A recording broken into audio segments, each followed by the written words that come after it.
takas o makaiwas sa otoridad. Gusto ko rin pong bigyan ng credit yung Presidential Anti-Organized Crime Commission, the NBI, and the PNP sapagkat marami pong nahuli na mga illegal na mga pogo nitong mga nakaraang 7 buwan since the enforcement of the ban.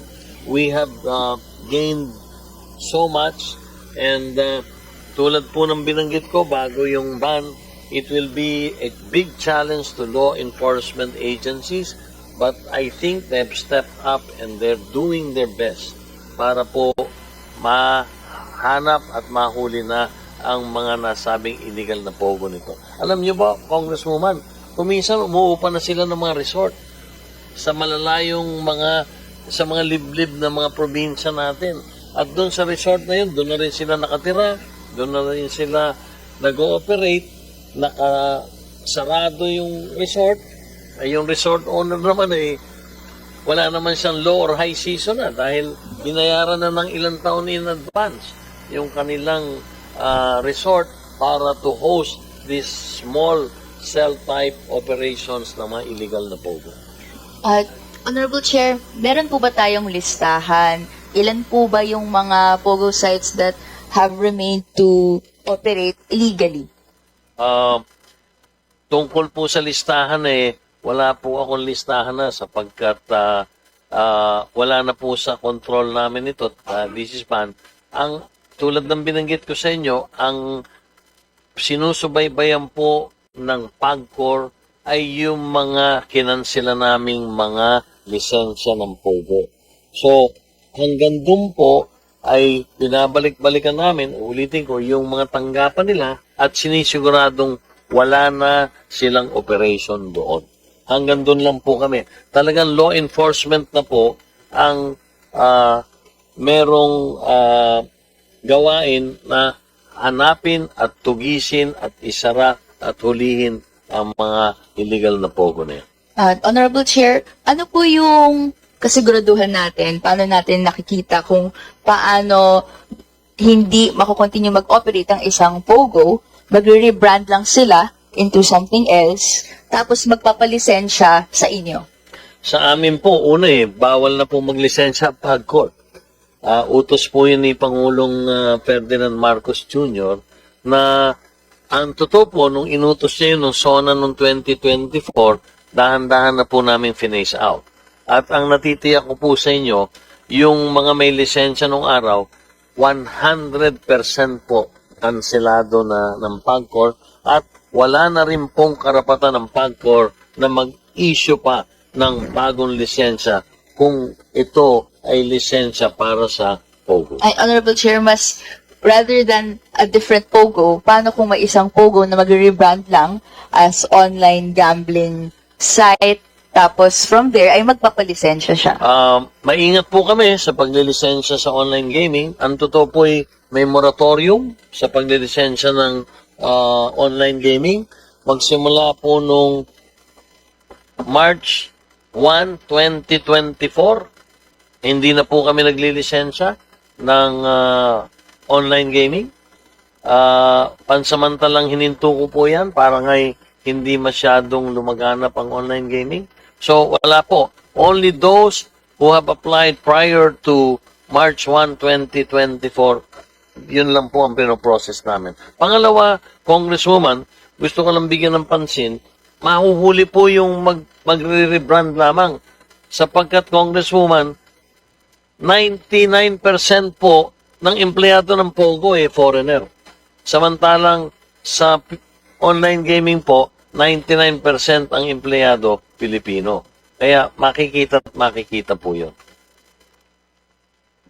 So, siguro po, paano po magkakaroon ng regulatory power si PAGCOR on the online gambling now na hindi pa lisensyado if right now hindi siya nagpo-provide ng licenses?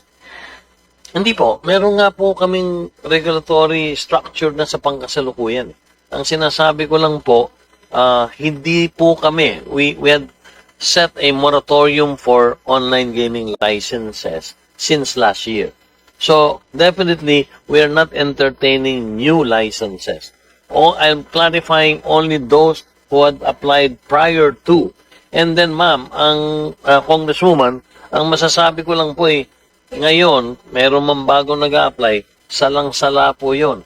At they have to go through the process and iniimbestigahan muna yun. Meron po ngayong third-party probity checkers ang PAGCOR na siyang nagsusubaybay kung karapat-dapat nga bang malisensyahan ng online gaming applicant.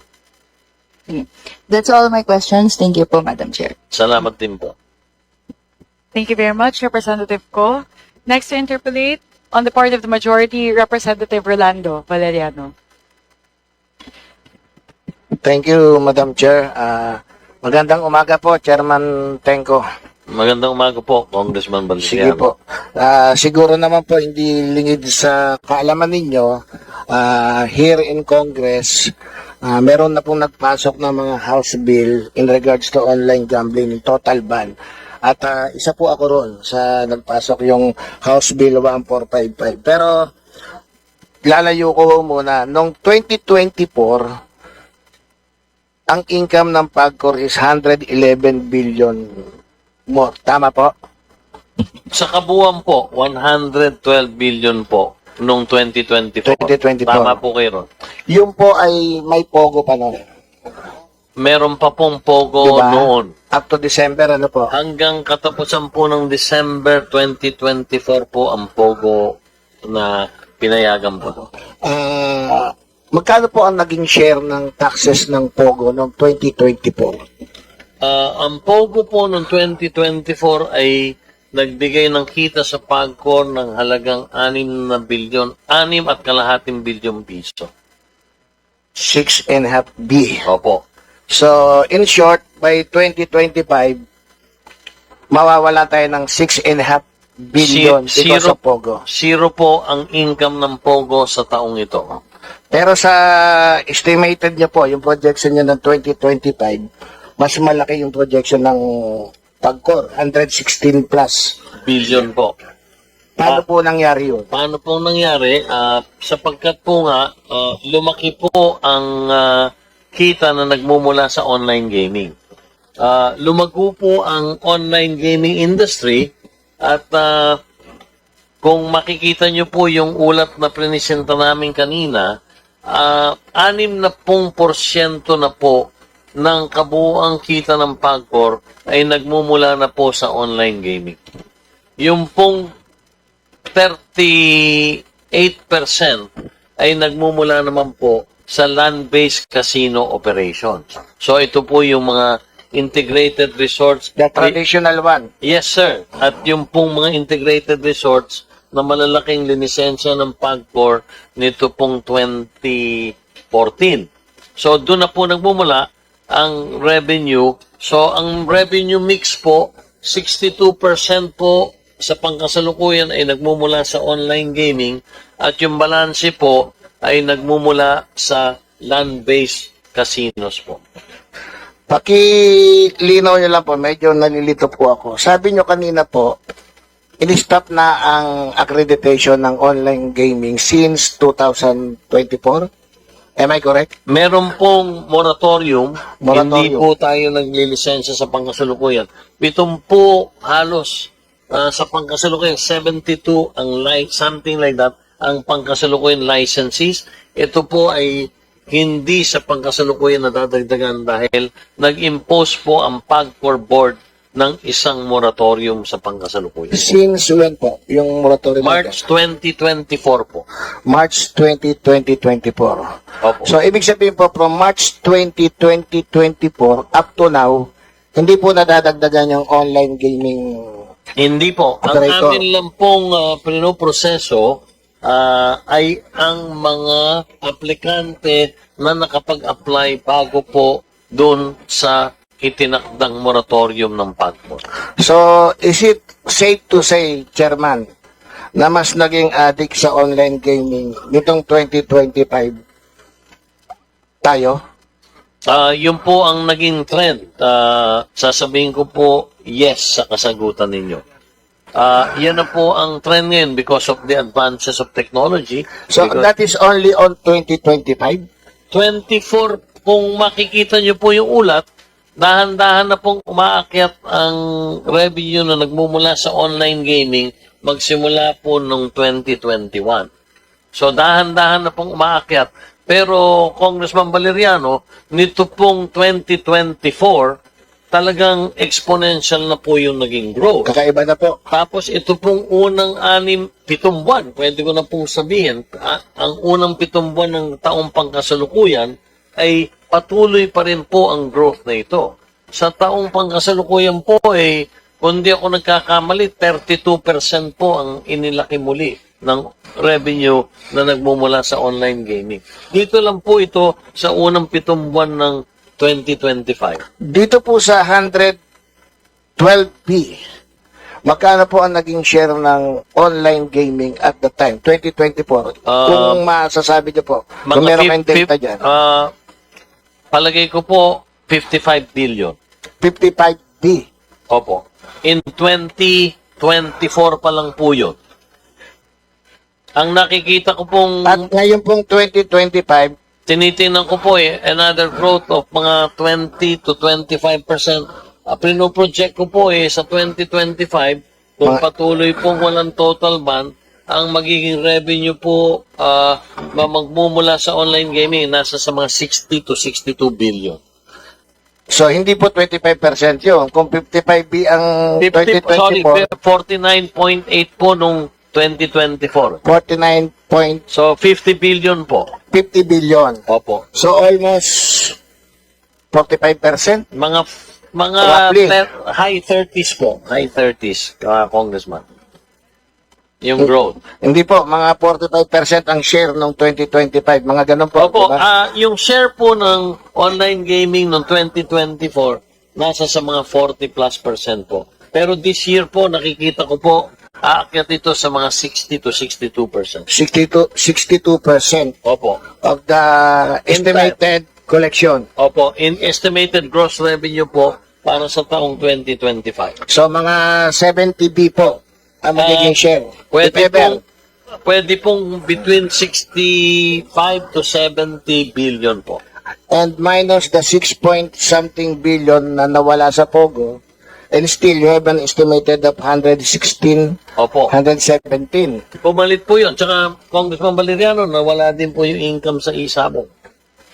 Opo. Kaya Nga po ako nagtatanong dahil, tama, nabanggit nyo rin Isabong, nabanggit nyo yung Pogo, lahat po yan nawala. Nawala And po. still, the revenue collected by the Pagor, Pataas pataas ng po. pataas.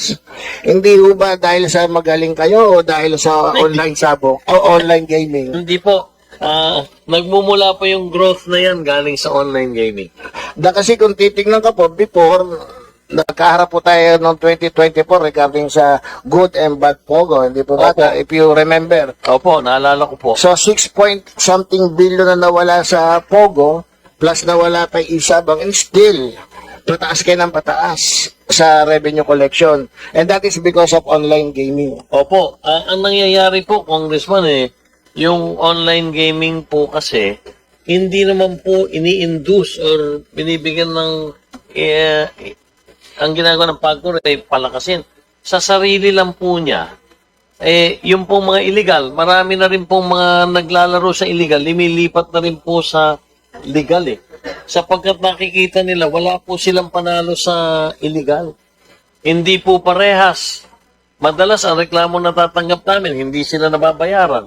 Hindi binabalik ang deposito nila. Kaya marami po na nasa illegal na naglalaro, limipat na po sa legal. Kaya yung market po, lumalaki po. Noong 2022-2023, kayo na rin po ang chairman na, ano po? 22 po Agosto.